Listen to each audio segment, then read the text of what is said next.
Marcus Reed stared at his computer screen, fingers hovering over the keyboard as lines of code blurred before his eyes. The soft glow of multiple monitors cast shadows across his home office, where he'd spent countless hours building virtual worlds for others while his own life remained remarkably analog. A half-empty cup of coffee sat forgotten beside him, long since gone cold. The doorbell's chime pierced the silence, startling him from his coding trance. Marcus glanced at his watch, 11:47 p.m. He wasn't expecting anyone, and delivery services certainly didn't run this late. The doorbell chimed again, more insistent this time. Running a hand through his disheveled dark hair, Marcus made his way to the front door. Through the frosted glass, he could make out a tall, slender silhouette. Something about the proportions seemed off. When he opened the door, his world shifted on its axis. The being standing on his porch was unmistakably not human. Tall and elegant, with skin that shimmered like the surface of a pearl, catching the porch light in ways that defied physics. Her hair, if it could be called that, moved like liquid starlight, and her eyes held the depth of galaxies. "Marcus Reed," she said, her voice carrying harmonics that made his chest vibrate. "I am Nixus of the Celestial Confluence. May I enter? Your planet's atmospheric moisture disagrees with my cellular structure." Marcus found himself stepping aside automatically, his programmer's mind frantically trying to debug reality. The being, Nixus, glided past him, leaving a trail of subtle iridescence in the air. Marcus closed the door, his hand shaking slightly. "How do you know my name?" Nixus settled onto his couch as if it were a throne. "I know many things about you, Marcus Reed. Your work in virtual architecture, your solitary nature, your preference for Ceylon tea over coffee despite the cup cooling on your desk." Her expression softened. "Your loss of both parents in the quantum drive accident 5 years ago." Marcus felt a flash of anger cut through his shock. "Who are you? What do you want?" "Direct." "Excellent." Nixus reached into the folds of her shimmering robes and withdrew what appeared to be a crystal sphere. Within it, colors danced and swirled like the aurora borealis in miniature. "I am here because you, Marcus Reed, are the perfect match for my granddaughter." Marcus barked out a laugh, but it died in his throat when he saw Nixus's serious expression. "This is insane." "I'm not." "I don't." "Take the resonance sphere," Nixus said, holding it out. "See for yourself." Against his better judgment, Marcus reached for the sphere. The moment his fingers touched its surface, the world exploded into sensation. He saw gardens of crystalline flowers that sang in colors he had no names for. He witnessed stellar nurseries where baby stars danced with their mothers. And he saw her, a younger being with the same pearlescent skin as Nixus, but with features that made his heart skip several beats. "That is Solara," Nixus said softly as Marcus gasped for air, the vision fading. "My granddaughter. A quantum researcher who, like you, seeks to understand the underlying architecture of reality." Before Marcus could respond, the air in his living room began to shimmer and fold. Reality seemed to hiccup, and suddenly she was there, Solara, the being from his vision. She wore what looked like a lab coat made of woven starlight, and her expression was mortified. "Grandmother." Solara's voice carried the same harmonic qualities as Nixus's, but softer, like wind chimes in a gentle breeze. "You promised you wouldn't." She trailed off as her eyes met Marcus's, and he saw her skin flush with patterns of bioluminescence. The resonance sphere in his hand pulsed warmly, and Marcus felt an echo of her embarrassment and uncertainty. Underneath it all, he sensed a loneliness that matched his own, beat for beat. "Solara," Nixus said, rising gracefully, "this is Marcus Reed." "Marcus, my granddaughter Solara." Marcus became acutely aware that he was wearing his oldest t-shirt and hadn't shaved in 2 days. "Hi." "Hello," Solara replied softly, her eyes dropping to the sphere in his hand. "Grandmother, you didn't." "I did what was necessary," Nixus said firmly. The time of convergence approaches, and you have rejected every suitable match from our own kind. Because I'm not suited for our kind. Solara shot back, an edge of frustration in her voice. She turned to Marcus. I apologize for my grandmother's intervention. She means well, but she can be rather overwhelming. Marcus suggested, finding his voice.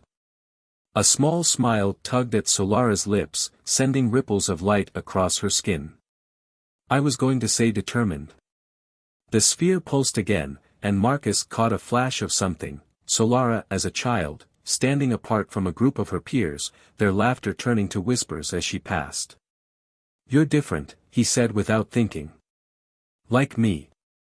Solara's eyes widened. The sphere, you can feel it already? Excellent. Nixis clapped her hands together, the sound like crystal bells. The resonance is even stronger than I anticipated. Marcus, the sphere is an ancient artifact of our people. It facilitates emotional and physical synchronization between compatible pairs. The fact that it's responding to you both so quickly is most promising. Wait, Marcus held up his hands. Slow down. What exactly are you asking of me? Nothing that isn't already written in your quantum signature, Nixis said cryptically. The sphere grew warmer in Marcus's hand, and he felt rather than saw Solara step closer. The scent of ozone and stardust filled his senses. Our people need this, she said softly. Need you. But more than that. She hesitated, patterns of light dancing across her skin. I need someone who understands what it's like to see the world differently. To want to take apart reality and put it back together in new ways. Marcus looked down at the sphere, which had begun to pulse in rhythm with his heartbeat. Another vision flashed through his mind, Solara laughing at something he'd said, her eyes sparkling with joy. The loneliness that had been his constant companion since losing his parents seemed to ease just slightly. This is a lot, he said finally.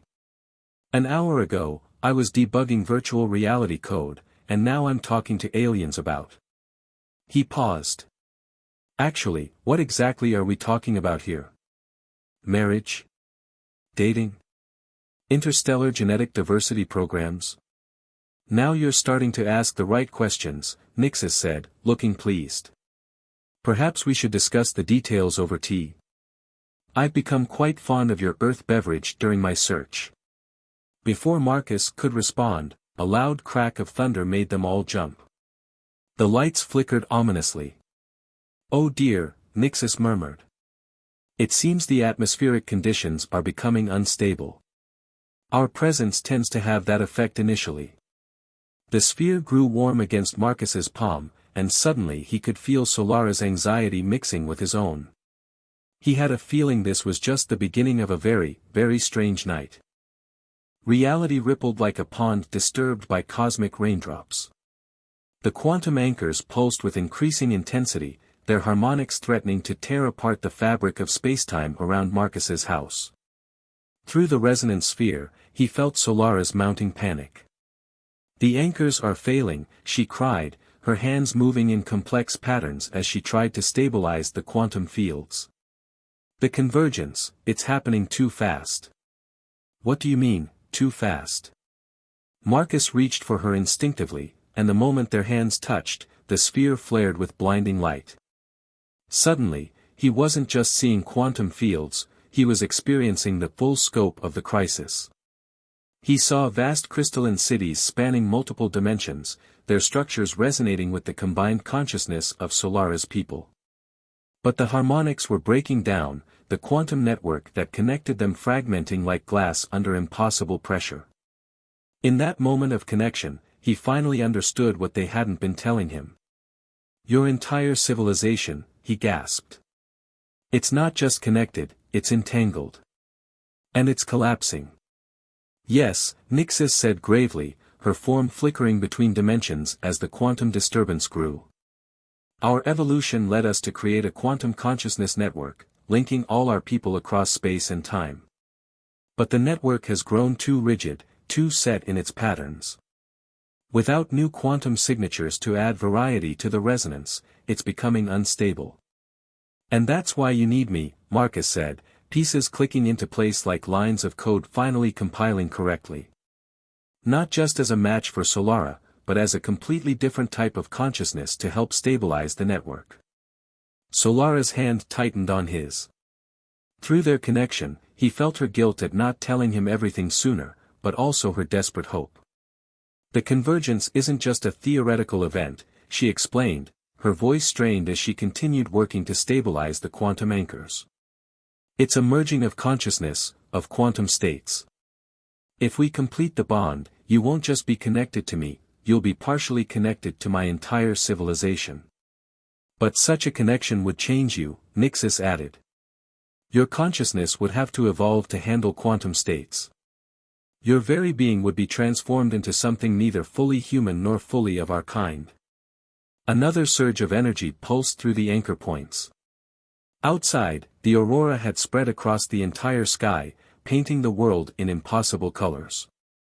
Car alarms were going off throughout the neighborhood as reality itself protested the quantum disturbance. Why didn't you tell me this from the beginning? Marcus demanded, though he already felt the answer through his connection with Solara. Because I wanted you to have a choice, Solara said softly. My people, were born into the network. We never had a choice about being connected. I wanted you to want this connection for itself, not because of some cosmic necessity. The sphere pulsed with the truth of her words, and Marcus caught glimpses of her own struggles with the network, feeling overwhelmed by the constant presence of others' thoughts, seeking solitude in quantum physics research, looking for ways to be herself within the collective consciousness. But now we're out of time, Nixis said. The network's degradation is accelerating. Without a new quantum signature to help stabilize it, your entire civilization will collapse, Marcus finished. Taking multiple dimensions with it. Solara suddenly cried out as one of the quantum anchors failed completely, sending a shockwave of probability cascades through the room. Marcus caught her as she stumbled, and in that moment of contact, their connection through the sphere deepened dramatically. He found himself experiencing Solara's memories, her childhood feeling different from her peers, her fascination with quantum mechanics, her grandmother's increasingly desperate search for someone who could help save their people. But most powerfully, he felt her growing feelings for him, completely separate from any civilization-saving mission. I won't force this choice on you, Solara said, steadying herself but not pulling away from his touch. Even if it means. She couldn't finish the sentence, but through their connection, Marcus saw the alternative, Solara attempting to stabilize the network alone, sacrificing herself in a desperate bid to save her people. No, he said firmly, surprising himself with the strength of his reaction. That's not an option. Marcus, Nixis stepped forward, her form increasingly unstable as reality continued to fluctuate around them. You must understand what you'd be giving up. Your humanity would be fundamentally altered. You would perceive reality differently, exist partially in quantum states. You would never be able to return to a fully human existence. Another anchor point failed, and Marcus felt Solara's consciousness flicker through their connection. Without thinking, he strengthened his grip on her hand, and the sphere responded by stabilizing the quantum fields around them temporarily. Look at what you just did, Nixis observed. Already, your consciousness is adapting, learning to process quantum states. But the full convergence would be far more intense. Marcus looked at Solara, really looked at her with both his human eyes and his emerging quantum senses. He saw her determination, her brilliance, her fundamental difference from her own people that matched his lifetime of feeling out of step with humanity. Through the sphere, he felt her hope, her fear, and something deeper growing between them that transcended both their species. All my life, he said slowly, I've tried to build worlds in computers because the real one never felt quite right. I've always seen patterns others missed, connections they couldn't understand. He touched the sphere with his free hand, watching the quantum energies dance around them. Maybe this is why. Maybe I've always been meant to exist somewhere between classical and quantum states. The remaining quantum anchors pulsed in warning. They were running out of time. Through their connection, Marcus felt Solara's consciousness beginning to fray as she tried to hold reality together. "If we do this," he said, "I want it to be for us, not just your civilization. Because I choose it, not because we have to save the world." Solara's skin rippled with patterns of light that Marcus somehow knew meant joy, hope, and fear all mixed together. "It was always about us," she said softly. "The network needs your quantum signature, yes, but I need you." The sphere flared between them, and Marcus felt the truth of her words resonating through every level of reality. As the quantum disturbances grew stronger, as dimensions began to blur and fold around them, he made his choice, not for the sake of saving a civilization, but for the chance to truly understand the universe alongside someone who saw it as wonderfully, perfectly strange as he did. But as they prepared to attempt the convergence, a new quantum signature suddenly appeared in the room, one that radiated ancient power and unmistakable hostility. The new quantum signature materialized into a being that made Nixus look ordinary by comparison.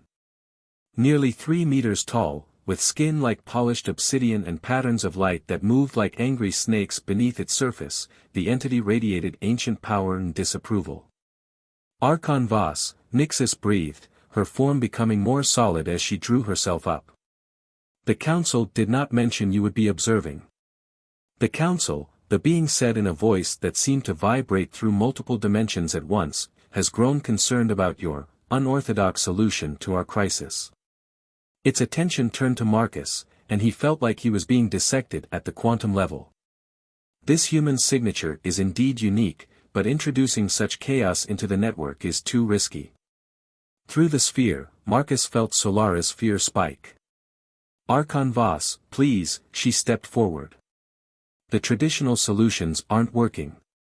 We need dash." "Silence," Voss commanded, and reality itself seemed to flinch. "You have always been a disruption to the network's harmony, young one. Your grandmother's indulgence of your divergent patterns ends now." The Archon raised a hand, and Marcus felt reality begin to shift around them. The quantum anchors they'd established started to unravel, but in a controlled way that was somehow worse than their earlier chaos. He realized with horror that Voss was attempting to seal off this dimension, to cut them off from the network entirely. "No!" Solara cried, her hands moving in desperate patterns as she tried to counter the Archon's power.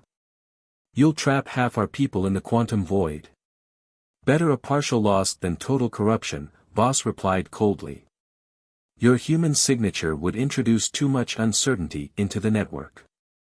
Better to excise this branch entirely." Marcus felt the sphere pulse with warning as reality began to tear around them. Through his connection with Solara, he could sense other consciousnesses crying out in fear as they were cut off from the network.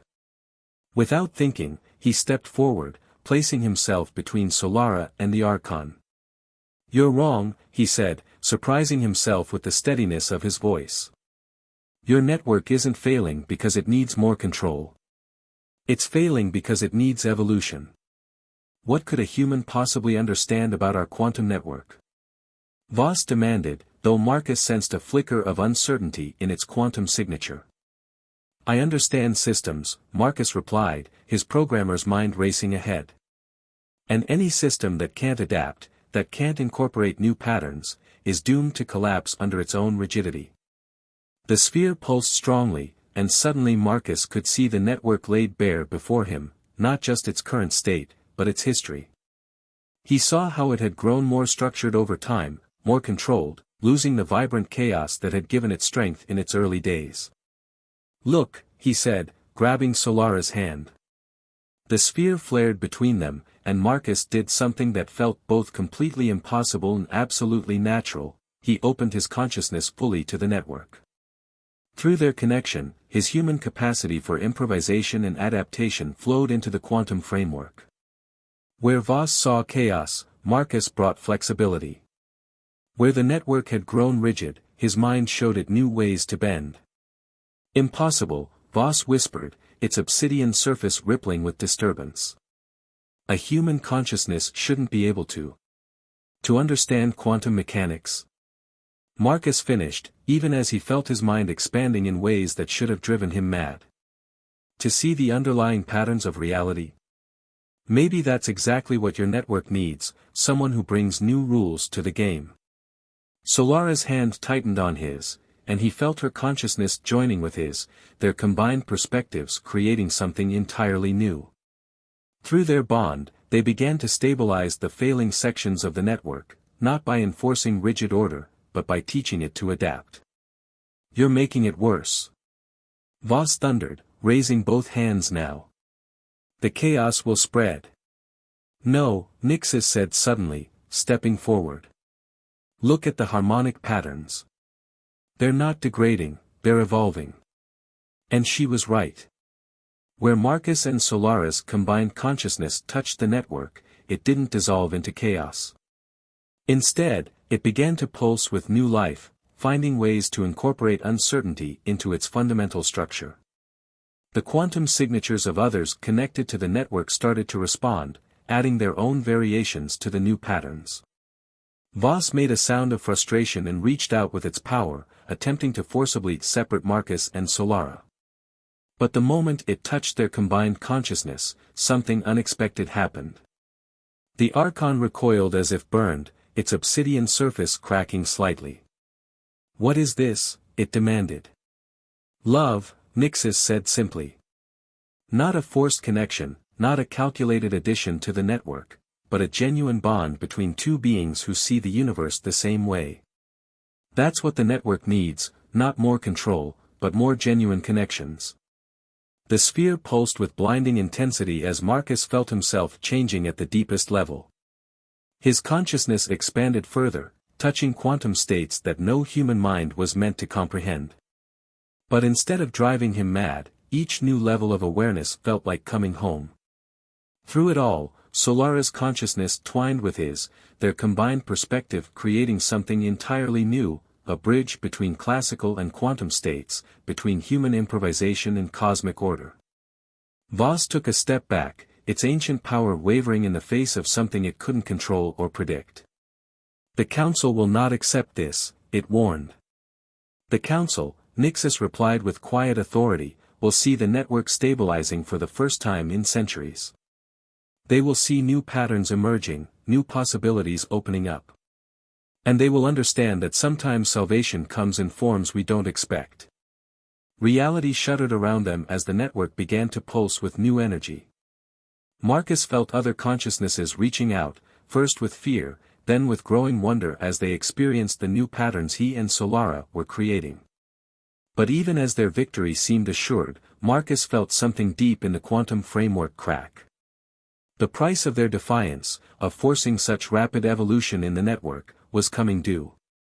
As reality began to fracture around them, he realized that saving Solara's civilization might cost them everything they just found together. The quantum framework of reality groaned like a bridge about to collapse. Cracks in spacetime spread outward from where Marcus and Solara stood connected, their consciousness stretched between human and quantum states. Through their bond, they felt the network shuddering as it tried to adapt to its rapid evolution. The dimensional barriers are collapsing, Voss announced, its obsidian surface showing actual fear for the first time. Your chaos has doomed us all.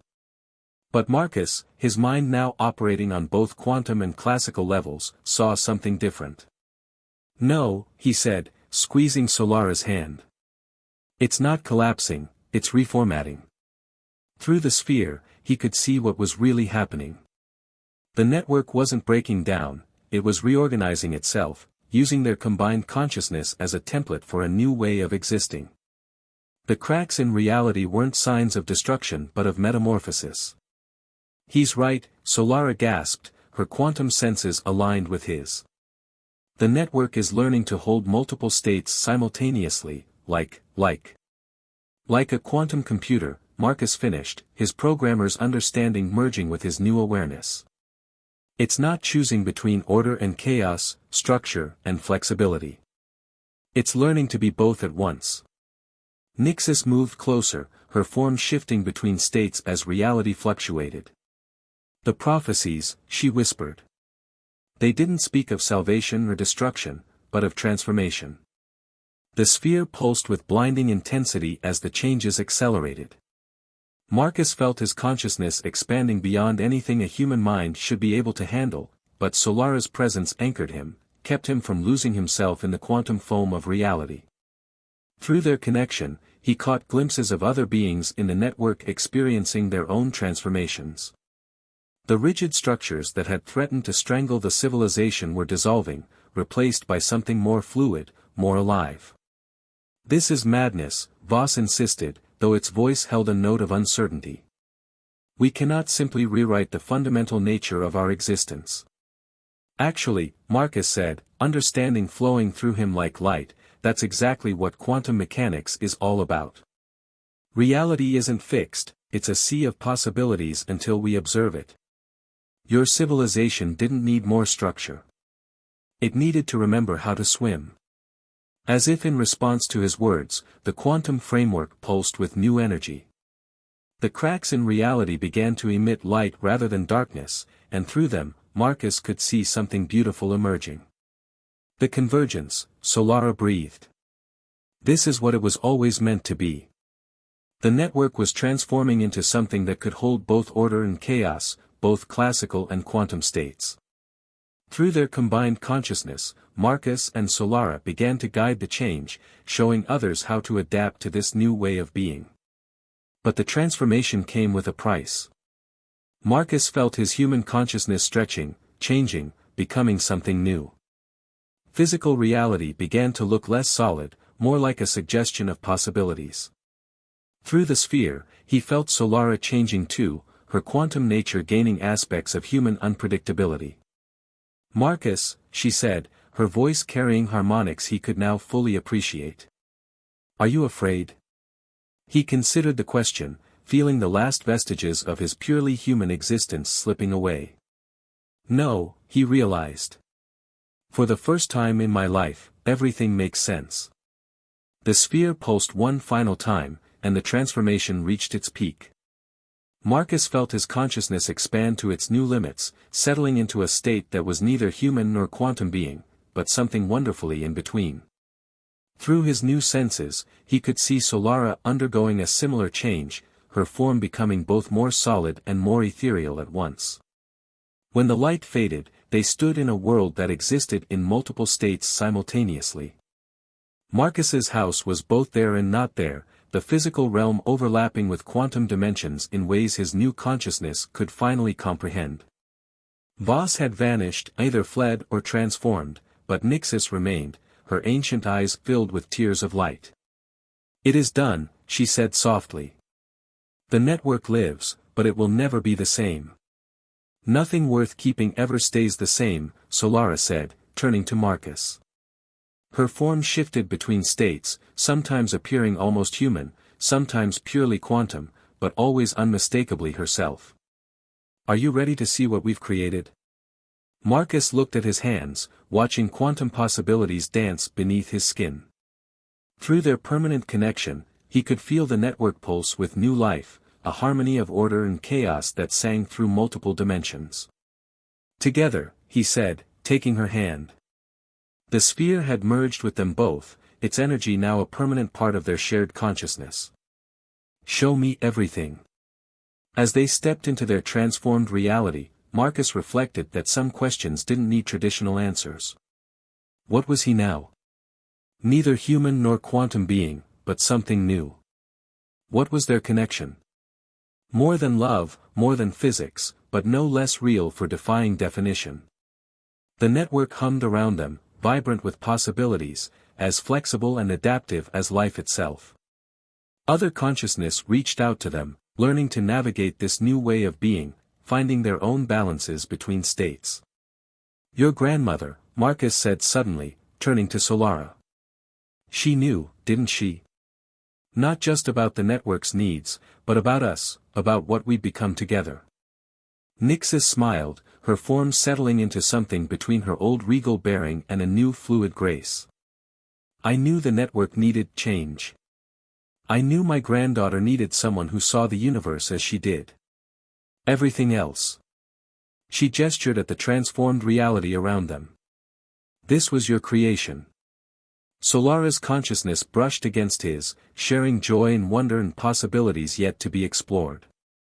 Ready to debug reality, she asked, her voice carrying both humor and adventure. Marcus smiled, feeling the quantum framework respond to their combined will. In the distance, he could see others learning to navigate their new existence, fear giving way to discovery as they realized that change didn't mean loss, it meant growth. Always, he replied, his consciousness expanding to encompass both the classical world he'd come from and the quantum realm he now shared. After all, every good system needs regular updates. Together, they stepped into their new existence, neither human nor quantum being, but something wonderfully, perfectly in between. The universe stretched out before them, full of possibilities waiting to be observed, patterns waiting to be found, and mysteries waiting to be solved by minds that could finally see reality for what it truly was, not a single, fixed state, but an endless dance of possibilities, made more beautiful by being shared. Behind them, Nixis watched as her granddaughter and the human who had changed everything began exploring their transformed reality. The network pulsed with new life around them, no longer rigid and dying, but evolving, growing, learning to dance between states just as they did.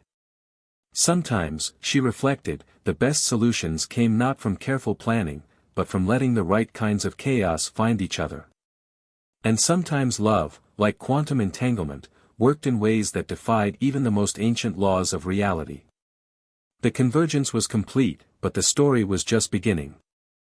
Marcus woke to the sound of humming, not the familiar drone of his computer servers, but a crystalline melody that seemed to vibrate at the quantum level. The resonance sphere on his nightstand pulsed with curiosity that wasn't his own. Following the sound, he made his way downstairs to find Solara floating cross-legged in the middle of his living room, surrounded by holographic equations that twisted like living things. Oh! She dropped to the floor gracefully when she saw him, the equations vanishing. I hope I didn't wake you. I was trying to calculate the resonance patterns between your dimension's quantum foam and our crystalline substructure, but your physics are. She waved her hand frustratedly, sending ripples of light across her pearlescent skin. Restrictive. Marcus found himself smiling. Most people just say good morning. Good morning, Solara replied, her skin flushing with patterns of soft blue light. I made tea. Or rather, I attempted to. Your kitchen appliances are surprisingly primitive. In the kitchen, Marcus found every cabinet open and what appeared to be a small quantum singularity hovering over his electric kettle. Please tell me you didn't break the laws of physics to make tea. Only a few minor ones, Solara said, following him in. And they were more like strongly worded suggestions anyway. She caught his expression and quickly dispelled the singularity. Sorry. I get carried away sometimes. It's why I never quite fit in back home. Through the sphere's connection, Marcus felt her underlying anxiety, her fear of being too different, too intense. It echoed his own lifetime of feeling out of step with the world around him. Show me, he said suddenly. When she looked confused, he gestured to where the holographic equations had been. Show me how you see the world. The smile that lit up Solara's face was literally luminescent. She took his hand, and the sphere pulsed warmly between them. Suddenly, Marcus's perception shifted. The solid walls of his kitchen dissolved into waves of probability, each atom singing its own unique quantum melody. He could see the electromagnetic fields around his appliances, the gravitational waves rippling through spacetime, and most incredibly, the delicate threads of possibility that connected everything. This is how you see reality, he whispered, awestruck. All the time, Solara replied softly. Most of my people only see the surface patterns, the easy harmonies. But I've always seen the deeper rhythms, the wild quantum jazz beneath it all. Through their connection, Marcus felt her excitement at finally being able to share this with someone who understood. The moment was interrupted by Nixis materializing in the kitchen, causing several quantum probability waves to scatter like startled birds. Ah, good. You're both awake. The Council is requesting an update on your resonance progress. Marcus felt Solara's hand tighten on his. Grandmother, it's been less than a day. These things take time. Time, Nixis said gravely, is something we may not have much of. She turned to Marcus. Tell me, what do you know of quantum entanglement? Theoretically, particles that remain connected regardless of distance, sharing states and information instantaneously, Marcus replied, his programmer's mind automatically analyzing the concept. Now imagine that on a civilization-wide scale, Nixis said. Our people are connected through what you might call a quantum network of consciousness. But the network is becoming unstable. We need new patterns, new ways of thinking to prevent its collapse. And you think I can help with that?